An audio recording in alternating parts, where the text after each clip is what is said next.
5:39 a.m. 26 October.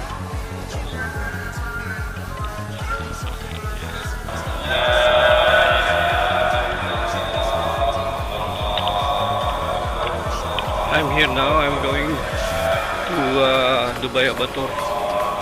From Dubai Abator, going back here, approximately 3.5 kilometers. The time is around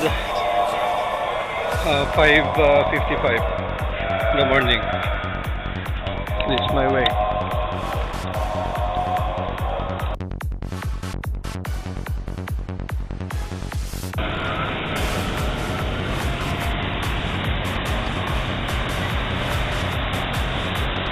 Okay, this is the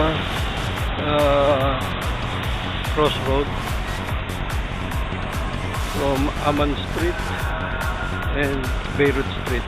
I'm crossing now. Madaling araw. Lahat tumatakbo.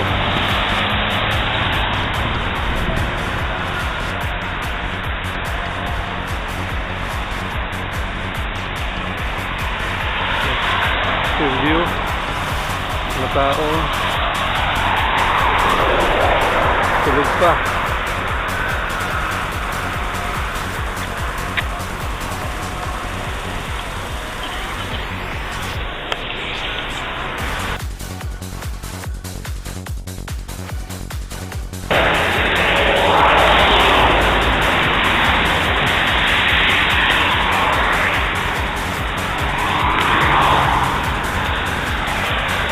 Almost 1K na ako tumatakbo.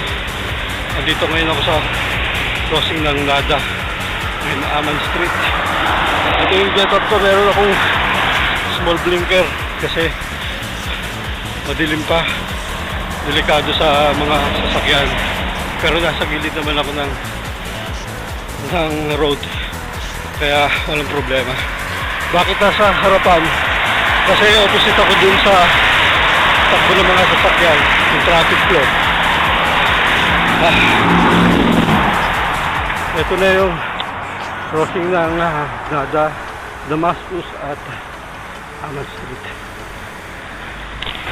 See you.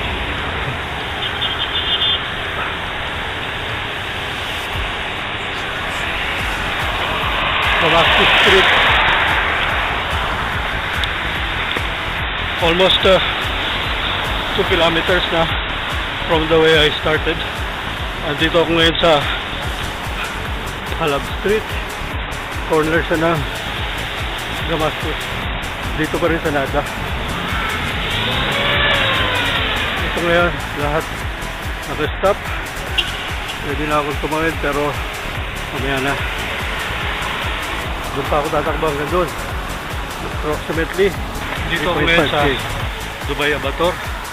Kasi ngayon ito yung timing nila. Tapos lahat ng bibili ng sheep at saka ng goat, nakapila sila para sa pagbubukas ng slaughterhouse ng Dubai cattle market. Approximately 1 kilometer, 1.5 pa siguro.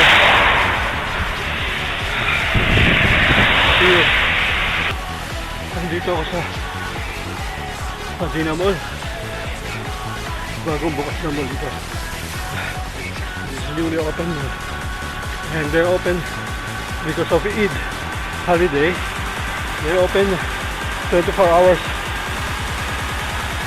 today until tomorrow. Wala pang katao-tao, lahat tulog pa. Siguro akong pumasok. Hindi na nakakaya.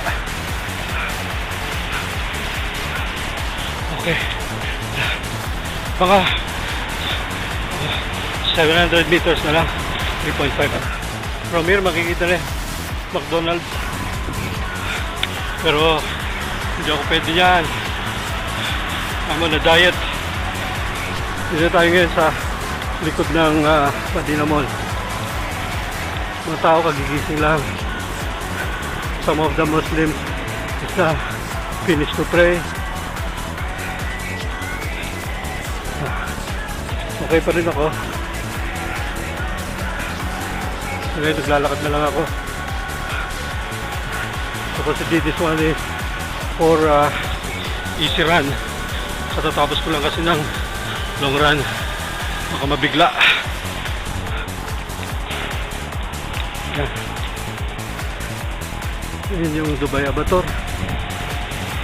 Umikot lang tayo. Okay, bye.